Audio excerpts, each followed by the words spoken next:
저는 현재 경기도 수원에 거주 중인 30대 여자입니다.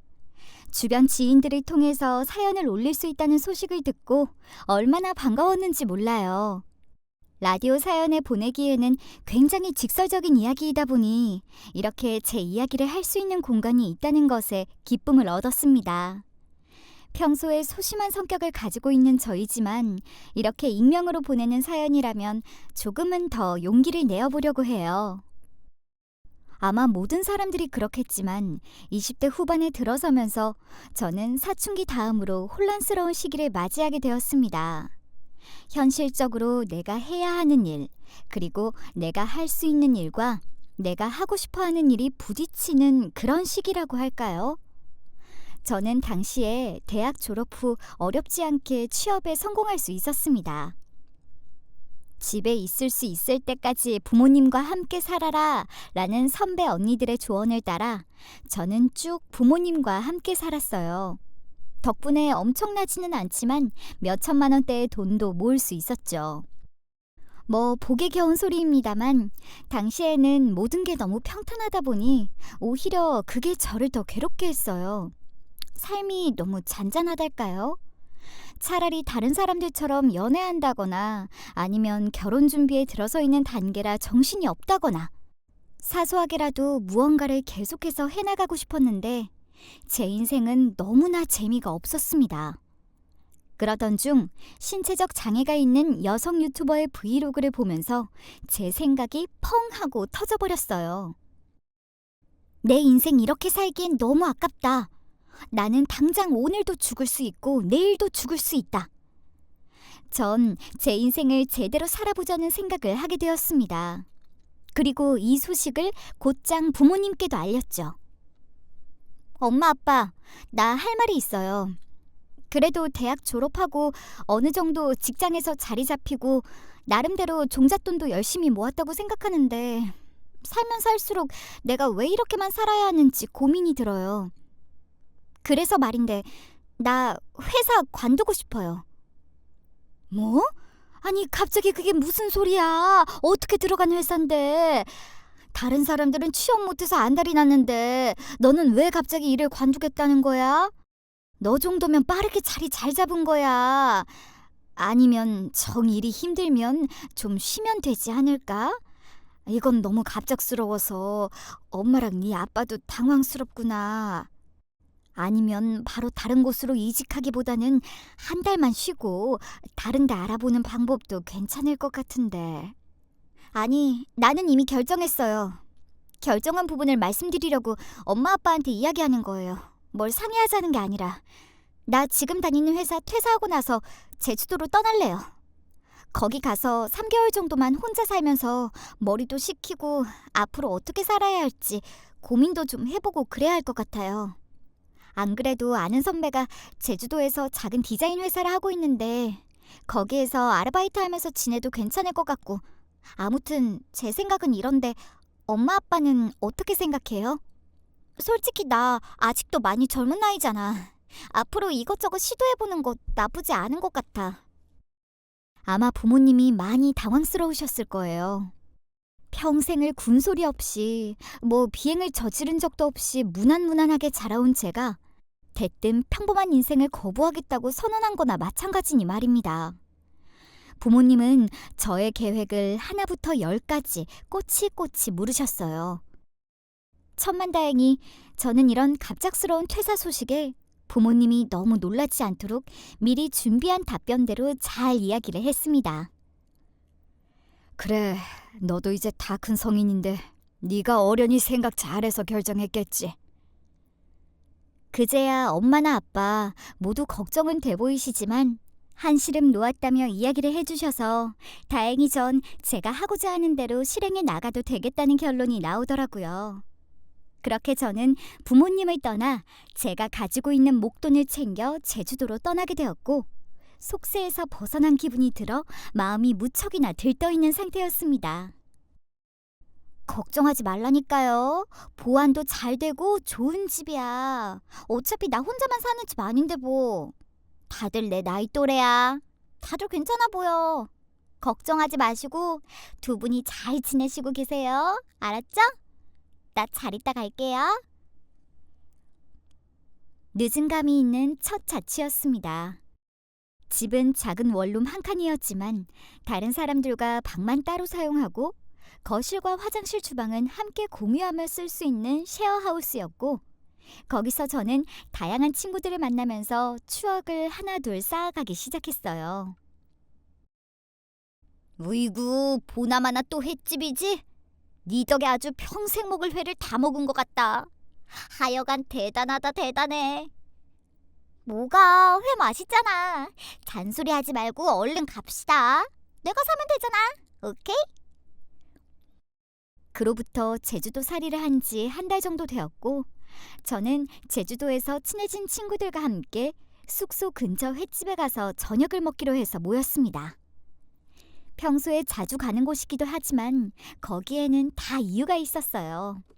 횟집에서 일하는 남자 직원이 하나 있는데 얼마 전에 농장 체험을 하러 갔다가 마주친 이후로 연락을 자주 하면서 지냈고 저보다 한 살이 어린데도 더욱 듬직하고 성실한 모습을 보니 이성적으로 설레는 마음이 생기기 시작했거든요.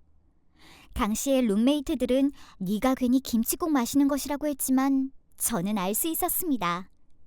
그 사람이 사람들 모르게 자주 저를 챙겨준다는 걸 말이에요. 아마 제가 그 사람의 그런 모습에도 너무 끌렸던 것 같습니다.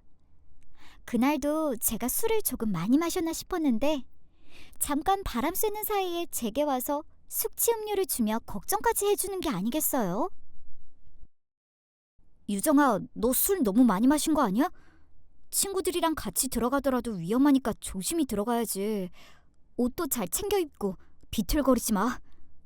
그나저나 내일 혹시 시간 되면 점심 같이 먹을래? 뭐 해장이나 할 겸. 어때? 어? 내일? 나야 좋지. 형준이는 일 많이 하느라 바쁘지 않아? 나는 내일 하는 거 딱히 없어서 시간 괜찮아. 그럼 내일 점심때 이 앞에서 보자. 내가 이 앞으로 올게. 그렇게 데이트인 듯 아닌 듯 약속을 잡고 우리는 진지한 관계에 다가서고 있었습니다. 먼 땅 제주도까지 와서 이게 무슨 설레는 감정이지 싶기도 했지만 저에게는 형준이와 하는 모든 것이 그저 로맨틱한 생활이었고 그 덕분에 너무나 행복한 나날을 보낼 수 있었습니다. 그렇게 몇 개월을 지내던 와중에 형준이는 저에게 고백했지만 저로서는 다시 저의 부모님이 계신 곳으로 돌아가야만 했었기 때문에 고민이 상당히 많이 되는 상황이었어요. 누나, 아니 유정아, 앞으로 내가 더 잘해줄 자신 있는데 네가 다시 집으로 돌아간다고 해도 난 내 마음을 전해야 할 것 같아서 이렇게 이야기를 하는 거지만 우리 진짜 진지하게 만나볼래? 나도 누나도 둘 다 나이가 우리랄 것도 아니고 진심을 다해서 한번 사랑해보고 싶어. 어때? 조금 기다려줄 수 있어? 이제 다시 돌아가야 하기도 하고 제주도에서 더 있고 싶지만 해야 할 일도 구해야 하고 너도 알다시피 지금은 내가 조금 복잡한 상황이잖아. 그렇게 저는 그 남자에게 시간을 달라고 했습니다. 과연 내가 멀리 가서 이 남자랑 연애다운 연애를 할 수 있을까? 내가 대답을 미루면 우리는 끝나는 걸까? 하는 생각부터 시작해서 마음과 머릿속이 너무 복잡했습니다. 한참을 고민하고 나서야 결심이 섰죠. 돌아가봐야 또다시 같은 일상의 반복일 거라는 끔찍한 생각이 들었어요. 결국 저는 그곳에 남기로 했죠. 제주도에 지인이 다니는 회사에 소개를 받아 입사하게 되었어요. 안정적인 제주도 생활이 시작되었다고 생각을 했습니다. 그렇게 저는 그 남자와 알콩달콩 결혼을 전제로 한 연애를 시작하면서 행복하게 지내게 되었어요. 결혼까지 하게 되었죠. 그냥 모든 것이 결혼하던 그 순간처럼 쭉 행복할 줄 알았습니다. 제 앞날을 모른 채 말이에요. 차라리 잘 된 거라고 생각하자. 조금 더 빨리 자리 잡을 기회는 맞는 거잖아. 주말 부부 죽어도 하기 싫었는데 결국에는 주말 부부를 한 번은 하게 되는구나. 자기야, 그래도 우리 잘 살기 위해서 이런 거라고 생각하고 잘 버텨보자. 내가 당신 사모님 소리 듣게 해줄게. 하여간 말은 어쨌든 나는 당신 몸 상할까봐 그게 걱정이야. 아무튼 뭐가 됐든 언제나 1순위는 당신 건강인 거야. 알겠지? 몸 상하면 안 돼. 나도 여기서 잘하고 있을 테니까 당신도 몸 잘 챙기면서 지내. 어느 날이었죠. 저희 부부는 주말 부부를 하게 되었습니다. 그 사정은 이러했어요. 남편의 가족들은 모두 제주도에 살았지만 안산에서 유통사업을 하던 삼촌께서 몸이 편찮아지시면서 제주도로 오게 되었죠. 그 사업은 저희 남편이 맡게 되었고요. 떨어져 지내는 게 너무나 싫었지만 남편 말대로 우리 두 사람이 좀 더 여유 있게 살아가기 위해서 찾아온 기회라고 생각을 하기로 했습니다. 그렇게 저희는 그때부터 거의 주말 부부 아닌 주말 부부를 하기 시작했습니다. 여보, 밥은 먹었어? 잘 지내고 있지? 당신 없으니까 집이 텅텅 비어버린 것 같아. 월요일은 그렇게 빨리 오면서 주말은 왜 이렇게 안 오나 몰라. 당신 오면 가고 싶은 데가 한두 군데가 아닌데 말이야. 나도 마찬가지네요. 그래도 요즘 사업 순환이 잘 돼서 다행이야. 물론 점점 더 바빠지고 있는 바람에 몸은 힘들긴 한데 그래도 일 끝나고 나면 뿌듯하다니까. 나도 얼른 가서 당신이랑 바람이나 좀 쐬고 싶다. 아무튼 항상 건강 조심하고 무슨 일 있으면 바로 친척들한테 전화하고, 알았지? 저 당시에 했던 말이 남편은 자기 사업을 더 일찍 해야 했던 사람이었나 보다 였어요. 남편이 운영하고 있던 사업장이 꽤 바빠졌거든요. 이전에 삼촌이 운영하시던 것보다 더 많이 말입니다. 그러면서 남편 또한 엄청나게 바쁜 생활을 하게 되었어요. 처음에는 이게 무슨 횡재냐며 가족들 모두가 난리가 났었죠. 저희 집에서는 대박이 터진 것과 다름이 없었습니다. 하지만 얻는 게 있으면 잃는 것도 있는 법. 남편의 사업이 잘 되면서 저희 부부는 주말 부부가 아니라 한 달 부부라고 하는 게 어울려졌어요. 그만큼 자주 얼굴을 볼 수 없었죠. 한 20년 같이 살다가 주말 부부를 했으면 몰라도 결혼한 지 얼마 되지도 않아서 이렇게 지내려고 하니까 솔직히 좀 속상하기는 해요. 제가 회사를 때려치우거나 그 사람이 사업을 접지 않는 이상은 계속 이렇게 지내야 할 텐데 영상통화하면서 얼굴 보는 게 다잖아요. 볼 때마다 어찌 얼굴 살은 더 빠져있는 것 같고 안쓰러워 죽겠어요. 에이, 그래도 주말에 가끔 얼굴 보는 게 좋은 건 줄이나 알아. 나는 제발 좀 주말 부부 좀 하고 싶다. 하여간 복에 겨웠어. 주말 부부에다가 남편이 돈도 잘 벌어오고 얼마나 좋아?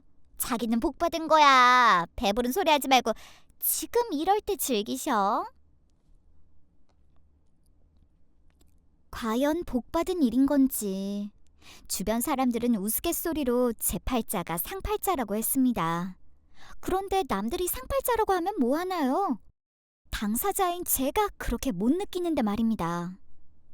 그 이후로도 쭉 남편을 한 달에 한 번 볼까 말까 하는 상황의 연속이었어요.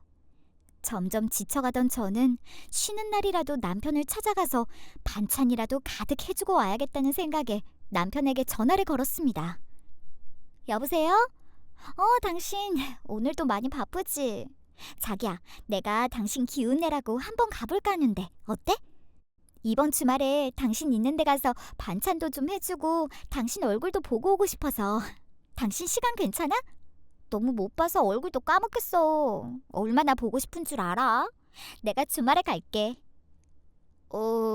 이번 주말? 이번 주말은 좀 곤란한데. 안 그래도 사업 미팅 때문에 여기저기 거래처에서 찾아오고 난리도 아니라서 요즘 전화 받을 새도 없을 정도로 바쁜 거 당신도 알잖아. 내가 시간 될 때 갈게. 굳이 당신 힘들게 오지 마. 그나저나 엄마는 잘 계시는 거야? 아까도 식사했는지 전화드렸는데 연락을 안 받으시네. 나는 멀어서 어쩔 수 없다고 해도 당신은 가까이 있으니까 엄마 신경 좀 써주고 그래. 자기야, 마음 상한 거 아니지? 당신이 여기 온다고 해서 싫은 게 아니라 어쩔 수 없는 상황이야. 당신도 내 마음 잘 알고 있지? 여보, 아무튼 나 지금 바빠. 나중에 전화할게. 마음이 상하죠. 상하지 않는 게 오히려 이상한 것 아닌가요? 시간이 가면 갈수록 남편 한번 만나기가 하늘의 별 따기 수준이 되어가기 시작했습니다. 그렇게 좋았던 제주도였는데 남편 없이 시댁과 생활하려니 괜히 낙동강 오리알이 된 기분이 들었어요. 이럴 거면 나도 그냥 육지 나가서 회사 다니면서 주말부부 할걸 이라는 생각이 들 정도였어요. 내가 이 고생하려고 여기 온 게 아닌데 난 누구며 여긴 어디인지 한참을 생각하게 되고 점점 저다운 쾌활함도 잃어간 채 하루하루를 겨우 살아가게 되더라고요. 남편이 없어도 가끔 시댁에 가야만 했습니다. 얼굴을 비추면 시어머니는 그저 아들 걱정뿐이었고요. 몸이 편찮은 시어머님의 밥상을 차리는 일도 서서히 늘어만 갔습니다. 물론 제가 일을 하지 않는 날에는 가끔 찾아뵙고 안부 인사 드리는 정도야 당연히 하겠지만 갈 때마다 제 걱정은 뒤로 하고 항상 바쁜 남편 편만 드는 시어머님도 너무 미웠습니다. 어머님, 이번 주에도 그 사람 못 온대요. 글쎄, 제가 간다고 했는데 너무 바빠서 보기 힘들 거라고 하는 거 있죠. 참나, 반찬이라도 가서 해주려고 했는데 저 너무 속상해요. 한번 갔다 오고 싶은데 아니면 반찬이라도 해서 택배라도 붙여주는 게 나을까요? 친정 부모님께 이야기했다가는 괜히 걱정만 하실 것 같고 그래서 그냥 시어머니한테 괜히 어리광 부리듯이 투정 삼아 이야기를 하면 시어머니는 그걸 그대로 받아치고는 했어요. 너는 참 애가... 아니 남편이 뼈가 빠지게 육지 나가서 바깥일 보는데 그걸 못 본다고 속상하다고 징징거리면 되니? 예, 나도 내 아들 다른 데 가서 일하느라 몸 상할까봐 응? 밥은 먹을까 걱정이 이만저만이 아니다만 잠자코 기다리면 올 것을. 괜히 남자 일하는데 마음 불편하게 계속 전화해서 칭얼대지 마라. 얼른 밥이나 먹자. 허리가 끊어질 것 같아서 아침도 못 먹었더니 배고파 죽겠구나. 어제 저녁에도 미역국은 또 왜 이리 짠 거냐? 국은 새로 다시 끓여서 내와라. 참 서러웠어요. 어쨌든 아는 사람 하나 없는 그곳에 남편 하나 믿고 정착을 했거늘. 남편은 육지로 나가버리고 그나마 여기서 기댈 사람이라곤 시어머님뿐인데 시어머니는 그저 저를 철딱서니 없고 당신 아들 앞길 막으려는 그런 사람으로 취급을 했습니다. 엎친 데 덮친 격으로 시어머니의 허리와 무릎은 더 안 좋아지기 시작했어요. 그나마 퇴근 후에 직장 동료 몇몇과 맥주 한 잔 기울이는 게 낙이었는데 어머님을 살펴봐야 하느라 저는 집, 퇴근, 시댁 이 세 코스만 반복하는 삶을 살아가야만 했습니다. 그래도 남편 하나 바라보면서 시어머니가 우리 어머니라고 생각하자고 항상 다짐하며 시어머님을 살피곤 했습니다.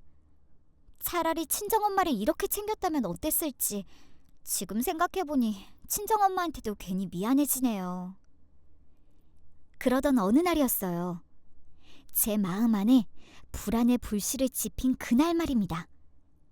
평소처럼 남편 퇴근 시간에 맞춰 전화를 걸었는데 전화를 받지는 않고 문자만 보내오더라고요. 지금 아주 바쁘니 이따 통화하자는 문자였죠. 저는 한참 동안 남편 전화를 기다리다가 이건 아니다 싶어서 다시 전화를 걸었습니다. 꽤나 시끌벅적한 곳에 있는 것 같았어요. 여보세요? 여보, 전화를 받았으면 대답을 해야지. 자기야? 전화는 받았는데 한참 동안 아무 말도 없고 그러다 전화가 뚝 끊겼어요. 혹시 무슨 일이 생긴 건 아닌가 싶어 저는 남편에게 다시 전화했지만 전원이 꺼져 있어 통화가 불가능하다는 멘트만 나왔습니다. 다음 날 아침까지 저는 뜬 눈으로 밤을 지새웠어요. 여차하면 바로 공항으로 가야겠다 하는 마음에 말입니다. 그런데 남편이 전화를 걸어오더군요. 화가 나는 마음은 온데간데 없이 사라지고 안도의 숨을 내쉬었습니다. 여보세요? 아니, 당신 어제 전화 받아놓고 왜 연락이 안 되는 거야? 무슨 일 있었던 건 아니지? 놀랬잖아. 왜 전화를 또 이렇게 늦게 해? 사람 걱정되게. 내가 얼마나 걱정했던 건 줄 알아? 미안해. 나 어제 일 끝나고 거래처 사람들이랑 미팅한다고 저녁에 술 좀 마셨어. 하필 그때 핸드폰 배터리가 다 된 거야. 자기한테 다시 전화 걸려고 했는데 대리 불러서 집 가고 그러다 그냥 뻗어버렸지 뭐야. 이제야 시간 좀 나서 연락한 거야.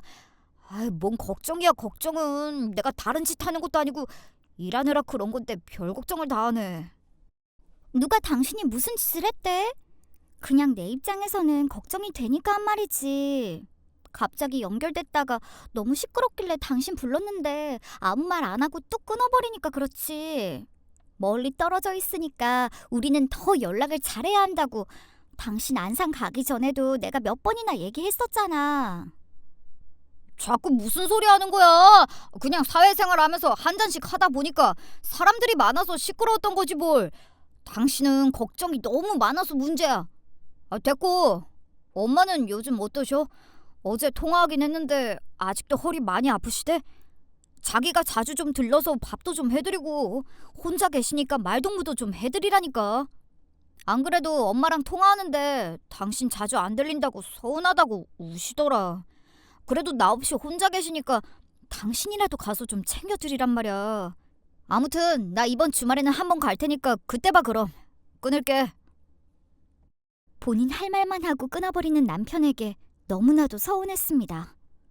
그런데 바보 같게도 이번 주말에 온다고 하는 그 사람의 말이 너무 기분이 좋았어요. 제정신이 아니었던 거죠. 너무나 멍청하고 바보 같았던 저는 남편이 돌아오면 뭐라도 해줘야겠다는 생각을 하면서 한 주를 버텼습니다.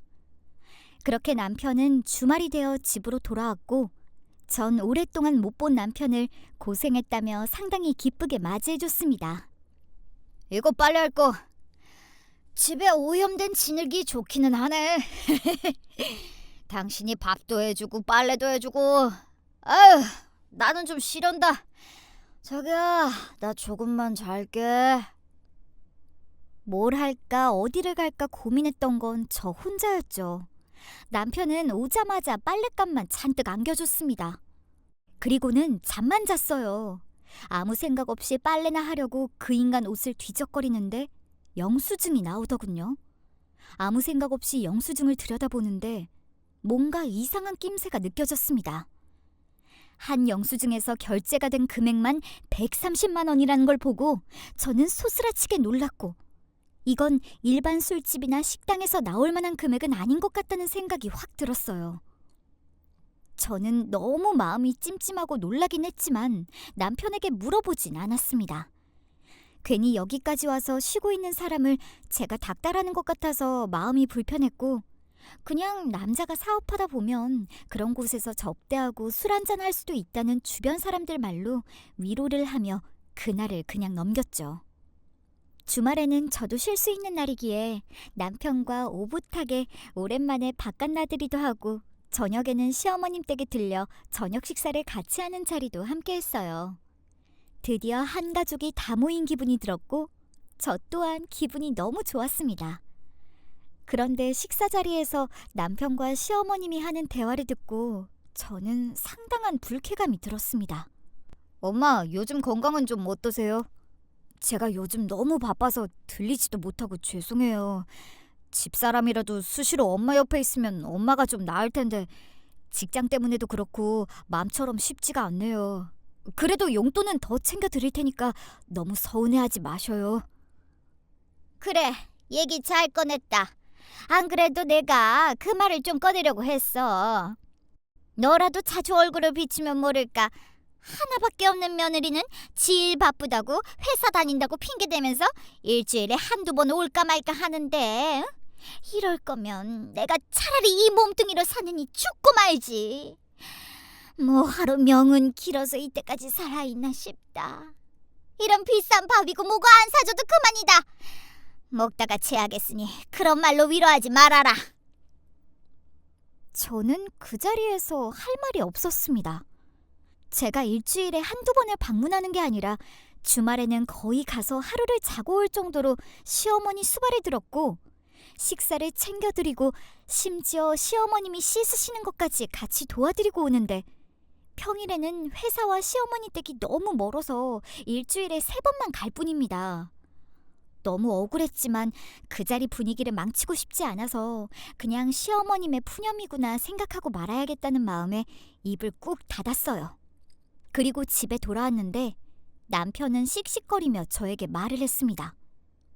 하여간 당신 내가 어머님 좀 잘 부탁한다고 잘 돌봐달라고 말했지. 내 말은 이제 귀등으로도 안 듣는 거야? 장모님이었으면 당신이 그렇게 했을 것 같아? 진짜 해도 너무한다. 내가 나 혼자 좋자고 저 멀리 나가서 일하는 게 아닌 거 당신도 알잖아. 오죽하면 엄마가 오래간만에 아들 만나서 저런 얘기 하시느냐고. 내가 이런 꼴 보자고 주말 반납하면서 여기까지 온 줄 알아? 당신 참 너무하다. 나 평일에도 야근하더라도 어머님 댁 가서 설거지 다 해드리고 주무시기 전에 씻으시는 거 다 도와드리고 청소 빨래 다 마치고 집 돌아온 적이 얼마나 많은데 되려 어머님 댁에 안 갔던 숫자를 세어보라고 해. 그게 더 색이 편하겠어. 나도 너무 속상해. 어머님이 왜 저렇게 말씀하시는지 이해가 안 간다고. 내가 지금 무슨 소리 하는지를 몰라? 내가 괜히 멀리까지 가서 일해? 내가 누구 때문에 이렇게 열심히 일하는데. 말로만 알겠다고 하지 말고 당신이 좀 신경 써주란 말이야, 엄마한테. 알겠어. 얼른 씻고 자요. 내일 아침 일찍 비행기 타야 하잖아. 내가 더 많이 신경 쓸게. 제가 대체 왜 그랬을까요? 전 속상한 마음을 뒤로하고 일단 당장 큰일을 해야 하는 사람이라는 생각만 앞서서는 남편을 되레 달래주었습니다. 그래도 홀어머니 밑에서 외동아들로 자란 남편이 육지 멀리 나가 일하면서 저도 그렇지만 어머님을 못 보는 지네의 마음은 얼마나 쓸쓸하고 힘들까 하는 생각에 그냥 더 이상 말꼬리를 잡고 늘어지고 싶지 않았거든요. 제가 정신이 나갔던 거죠. 뭐에 씌었던 것 아닌가 싶어요. 그렇게 남편은 일하러 떠났고 저는 저대로, 남편은 남편대로 각자의 생활을 보내곤 했습니다. 평일 주말할 것 없이 시어머님 댁에 들려서 온갖 집안일을 다 해야 했던 저는 온 삭신이 쑤시기 시작했고 어느 날 갑자기 열이 오르면서 심한 몸살까지 앓게 되었던 날이었어요. 어머님 어쩌죠? 저 오늘은 댁에 들리기가 힘들 것 같아요. 옆집 이모님한테 어머님 식사 시간 지나고 한번 가달라고 말씀드려놨어요. 몸살 기운이 너무 심해서 집에서 좀 쉬었다가 내일 일찍 출근해봐야 할 것 같아요. 지금 도무지 운전할 수 있는 상태가 아니라서요. 어머님 죄송해요. 됐다. 네 말 무슨 말인지 알겠으니까 집에 오지 말고 나을 때까지 푹 쉬어라. 그렇게 어머님과 통화를 마치고 쉬는데 남편한테서 다시 전화가 걸려왔습니다. 그래도 이렇게 아플 때 챙겨줄 사람이라곤 남편뿐이라 그런지 제 걱정이 돼서 전화했다고 생각하고 최대한 밝게 받았죠. 어디야, 아프다면서. 아니 그렇다고 엄마 식사도 못 하셨다는데 그 감기 기운 좀 있다고 해서 엄마네 안 가보면 어쩌자는 거야. 저번에 내가 한 말은 뭐로 알아들은 거야? 나 참 진짜. 당신이 몸 관리를 똑바로 해야 엄마도 고생 안 하고 나도 걱정 안 하고 일에만 집중할 거 아니야. 미련하게 왜 그러는 거야 정말? 그럴 거면 직장 휴가라도 쓰고 엄마네 가서 같이 지내면서 몸도 좀 쉬고 해. 그래야 컨디션이 돌아올 거 아니냐고. 그거 뭐 나가봐야 몇 푼이나 더 번다고 악착같이 나가나 몰라 진짜. 생각 잘해보고 내 말대로 해. 참 저게 대체 무슨 소리인지. 단 한마디도 제 몸이 괜찮냐는 걱정을 안 하는 남편에게 너무 서운해서 눈물이 왈칵 쏟아졌지만 전 우는 티도 내고 싶지 않아 전화를 황급히 끊었습니다. 너무 오래 떨어져 있어서 그런 거겠거니 하고 도저히 안 되겠어서 저는 남편에게 얘기하지 않고 남편이 있는 지역으로 가서 얼굴을 좀 봐야겠다는 생각이 들었어요. 그렇게 휴가를 이틀을 내고 평일에 저는 남편이 예전에 알려줬던 주소로 찾아갔고 남편 얼굴을 보러 갔던 저는 정말 끔찍한 상황에 휩싸이게 되었습니다. 누구시죠? 여기 박형준 씨 집 아닌가요? 잘못 찾아왔나? 아닌데, 여기 맞는데? 형준 오빠요? 맞는데? 누구신데요? 아, 알겠다. 아내 되는 분이세요? 네, 그런데요. 누구신데 여기에 있어요? 남편 집에 초인종을 눌렀더니 나온 여자는 하의는 보일 듯 말 듯 짧은 치마를 입고 얼굴에는 진한 화장을 한 채 가운 같은 걸 하나 걸치고 나와서는 저를 위아래로 훑으며 아내냐고 물었습니다. 저는 너무 황당했어요. 그래도 최대한 내색을 안 하려 감추면서 그 여자에게 누구냐고 되물었죠. 하지만 그 여자는 피식 웃으며 제 얘기에는 답도 안 한 채 남편에게 전화를 거는 듯 했습니다. 여자가 남편에게 전화를 걸어 오빠네 와이프 집에 와 있으니 본인은 가겠다고 이야기를 하며 가방을 챙겨서 나가더라고요. 다음에 또 뵐 수 있으면 또 봐요.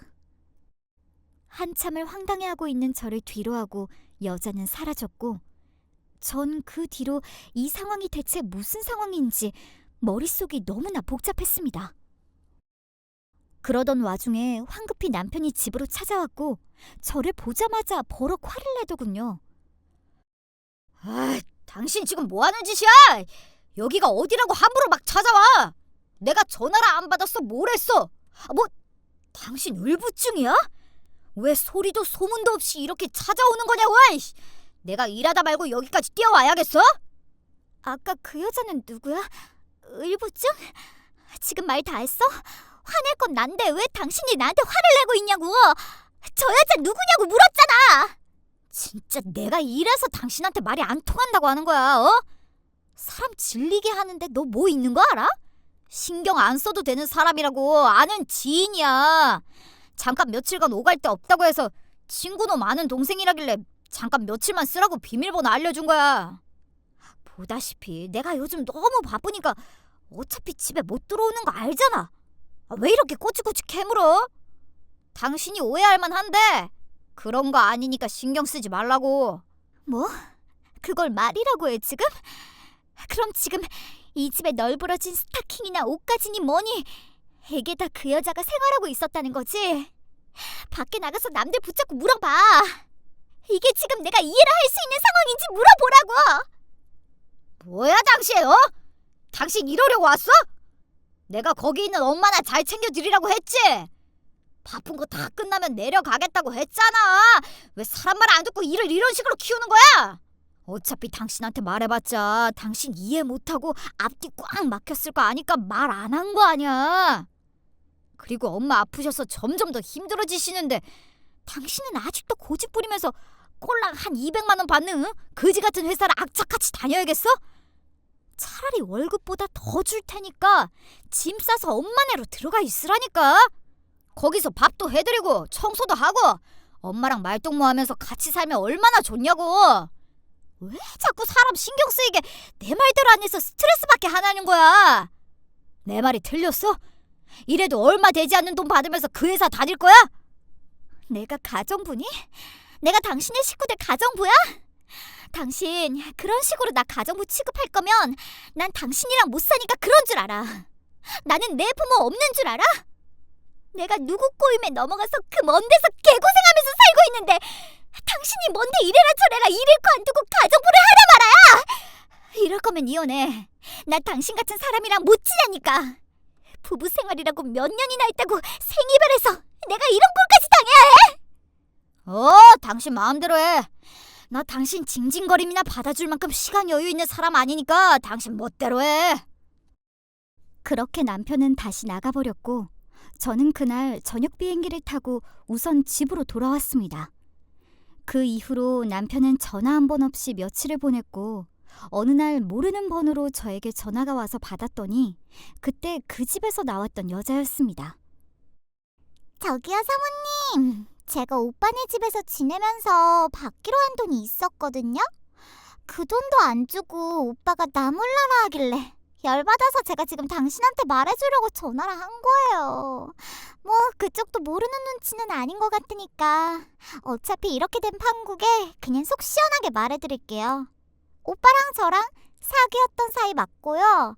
와이프 있는 건 알았는데 어차피 주말 부부라길래 별 신경 안 쓴 것도 사실이에요.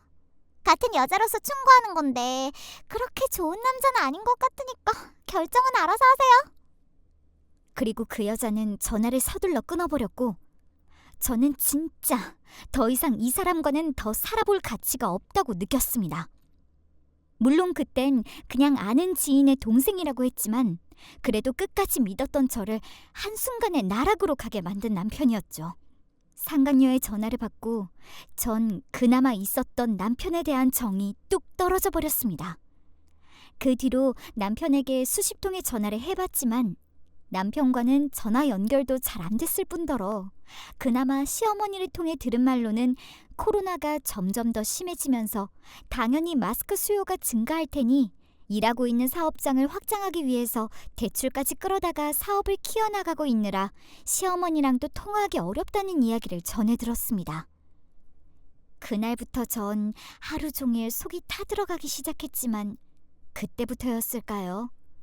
사실상 몸도 맘도 멀어진 남편에 대한 애착이 점점 사라지기 시작했고 내가 이 멀리까지 와서 뭐하고 사는 건가 하는 생각이 들면서 점점 정신이 멍해지기 시작했습니다.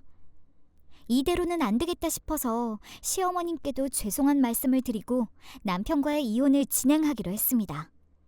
조금 더 이곳에 있다가는 제 정신도 망가질 것 같았고 제 몸 또한 망가질 것 같았거든요. 정신 나간 년이 감히 내 아들을 걷어차? 이래서 머리 검은 짐승은 거두는 게 아니랬는데 너도 똑같다. 제대로 된 여자였으면 내 아들이 밖에 나가서 저 고생을 하면서 살았을까? 아이고 세상에. 역시나 시모는 그 상황에서도 자기 아들만 감쌌습니다. 그렇게 저는 정신 나간 시어머님과의 연을 끊고 남편과도 서둘러 이혼을 하고 새 생활을 시작했습니다. 솔직히 말해서 이혼하자는 제 말에 흔쾌히 남편이 승낙할 거라고 생각하지 못했어요. 그런데 그 인간 아주 흔쾌히 이혼하겠다고 했죠. 저는 이혼 후 곧장 제가 살던 곳으로 돌아와서 열심히 일했습니다. 부모님 댁과 가까이 집을 구했고 제 생활에 집중하며 잘 살아가고 있었어요. 여보세요? 잘 지내? 우리 얼굴 한 번만 보자. 그런데 어느 날 전 남편에게 전화가 한 통 걸려왔고 기니 할 말이 있으니 한 번만 만나서 자기 얘기 좀 들어달라는 남편의 말에 저는 당연히 내치려 했지만 너무 간절해 보여서 한 번은 만나서 이야기는 들어줘야겠다 싶었습니다. 이혼 후 수개월이 지나 마주하게 된 전 남편의 몰골은 말이 아니었습니다. 대체 무슨 짓을 한 것인지 모르겠다만 그렇게 잘 나가던 남편의 사업이 쫄딱 망해버린 겁니다. 서울역의 노숙자도 아니고 행색이 말이 아닌 남편은 저를 보자마자 덥석 손을 잡고 저에게 이렇게 말했습니다. 여보, 나 이렇게 못 살겠어. 내가 많이 잘못했고 큰돈에 눈이 멀어 당신 못 챙긴 거에 대한 서운함도 다 이해해. 근데 정말 단 한순간도 당신을 잊어본 적이 없어. 바람 피운 사실도 다 인정해. 근데 당신 없이 살 수가 없어. 난 당연히 사업이 더 클 거라는 생각에 그저 일에만 몰두했을 뿐인데 쫄딱 망해버려서. 여보, 당신밖에 날 살릴 사람이 없어. 제발 한 번만 날 용서해줘, 여보. 내가 진짜 잘할게. 다시 제주도로 가서 우리 새 시작해보자, 여보. 제발 부탁이야. 웃겨 죽겠네. 내가 누누이 말했지. 사업 더 키울 생각하지 말고 나중에는 어떻게 될지 모르니까 다른 사람들 말 귀담아 듣지 말고 그저 당신이 하는 만큼에서 만족하고 그대로만 열심히 하랬더니 당신 뭐라 그랬어? 여자가 어디 남자 사업일에 끼어들어서 이러쿵저러쿵 간섭하냐고 했지? 내가 당신 이렇게 될 줄 알았어. 진작부터 알았어야 했는데 왜 내가 그동안 니네 엄마 시중이나 들면서 개고생하고 거기서 외롭게 지냈나 몰라. 나한테는 정말 큰 인생 수업이었다고 생각할게. 근데 용서? 어이없는 소리 좀 작작해. 다시 살아보자고? 지금처럼 빈털터리인 주제 당신이 나를 퍽이나 책임지고 살겠다. 당신 몰골이나 신경 쓰고 말해. 이런 행색으로 돌아다니면 사람들이 안 쳐다보니? 지나가는 개를 불쌍히 여겨서 데려다 키웠으면 키웠지. 너처럼 개만도 못한 인간을 내가 데리고 살 것 같아? 헛소리 작작하고 새 인생 살아. 할자에도 없는 사업한다시고 호르몬이 혼자 놔두고 밖에 나와서 헛짓거리하지 말고. 그 뒤로도 남편은 집요할이 많지 정신 나간 소리를 하면서 저를 설득했고 심지어 무릎까지 꿇으며 다시 한번 만나달라고 했지만 저는 완강히 거절했습니다. 처참히 무너진 전 남편을 뒤로하고 카페에서 나왔고 그 뒤로도 수없이 전화가 걸려오는 남편의 연락을 차단까지 해버렸습니다. 남편의 소식을 들었는지 저에게 시어머니는 갑자기 전화를 걸어왔습니다. 할 거사. 네가 그러고도 사람이냐? 남자가 바깥일 하다 보면 한눈 좀 팔 수도 있는 거고 돈 버느라 바빠서 가족한테 등 돌릴 때도 있는 법이지. 어차피 기다리면 돌아올 것을. 내 아들이 뭐가 못났다군? 너한테 가서 아등바등했는지 모르겠다만 제주집 팔아서 내 아들 사업 다시 기강 잡게 만들 거다 내가. 너희가 살았던 집도 내가 싹 다 팔아넘길 거야 아주. 알아들어? 어디 그렇게 독하게 살아서는 잘 먹고 잘 사나 한번 보자. 시모가 제게 미친 듯이 욕을 해도 저는 웃음이 실실 새어나왔어요. 왜냐고요? 남편과 시어머니가 모르는 사이 전 진작 남편이 바람나서 정신 못 차리고 있을 때 제주에 있는 우리 집을 팔아넘겨 버렸었거든요. 제가 집을 팔 수 있었던 이유는 집 명의가 제 명의였기 때문이에요. 남편이었던 사람이 자기랑 결혼하면 집 명의도 돌려주겠다 뭐다 하면서 아주 온갖 술수를 다 썼었거든요. 집 명의를 준다는데 제가 거절할 이유는 없고 해서 당시의 집 명의를 제 앞으로 했었습니다. 집이 이미 팔린 것도 모르고 시어머니는 노발대발 저에게 협박 아닌 협박을 하는데 너무 우스웠어요. 며칠 후 그 사실을 알아버린 시어머니에게 다시 전화가 걸려왔고 전 수차례 무시하다가 한 번 받아줬습니다. 내 생각이 좀 짧았던 것 같구나. 제주 와서 다시 한번 얘기 좀 하자. 내가 아들을 잘못 키웠어. 그리고 그 집을 홀라당 네가 꿀꺽해버리면 어쩌자는. 아니 됐고 우선 만나서 나랑 얘기 좀 하자. 내 아들 사람 만들 사람은 너밖에 없잖니. 너도 잘 아는 사실이면서 뭐가 그렇게 복잡해. 며느라기야, 너도 아직 내 아들 못 잊었잖니. 그렇게 마음 쓰고 애쓰지 말고 이 어미도 너희 다 용서할 테니 예전처럼 오순도순 살자꾸나. 집 때문에 그러신가 본데요. 저 그 집 팔아넘긴 지 오래고 그 집 저 시집 갈 때 어머님 아들이 저 꼬셔서 제주도에 정착하게 하려고 넘겨준 집이었어요. 이제야 아셔서 그것 때문에 전화하신 거 다 알고 있는데 왜 자꾸 연락하세요? 제가 다시 거길 제 발로 들어가는 날에는 제가 미친 거예요. 아시겠어요? 그리고 혼자서 아들 키우신 거 상당히 대단하다고 느끼고 있지만 그렇게 키우실 거면 왜 그 고생하면서 제 몸 하나 성한 곳 없이 키우셨어요? 어머님도 형준 씨도 계속 연락하면 그때는 저도 안 참아요. 바람 피우고 마누라 뒷전으로 살던 인간 다 용서하고 버티고 버텨보려고 했었는데 제가 너무 어리석었죠. 그런데 이제 어쩌죠? 반듯한 사업 다 말아먹고 돌아간 아들, 성하지도 못한 몸으로 돈 열심히 벌고 다시 아들 세 사람 만들어서 새 장가 보내세요. 다신 연락하지 마세요. 고구마 답답이 그 자체였던 결혼 생활에서 유일하게 제가 잘한 행동이었어요. 그리고 유일하게 제일 사이다다운 발언이었죠. 여러분이 들으시기에도 그렇죠? 과거에 제가 했던 행동과 생각을 생각하면 저는 지금도 소름이 돋습니다. 내가 아주 잠시나마 미쳐 있었던 건 아닌가 싶거든요. 누군가 제게 이혼 전 결혼 생활이 어땠냐고 묻는다면 저는 그 결혼이 제 인생 수업 그 자체였다고 이야기하고 싶습니다. 정말 믿을 사람 없고 믿어도 되는 사람은 내 부모님과 나 자신 빼고는 없다는 걸 깨달았거든요. 자, 제 이야기는 여기까지입니다. 길고 긴 이야기를 들어주셔서 정말 감사해요. 덕분에 속이 뻥 뚫린 것 같습니다. 그럼 저는 다음에 더 기분 좋고 사이다다운 이야기를 들고 찾아올게요. 그럼 모두들 건강 조심하세요.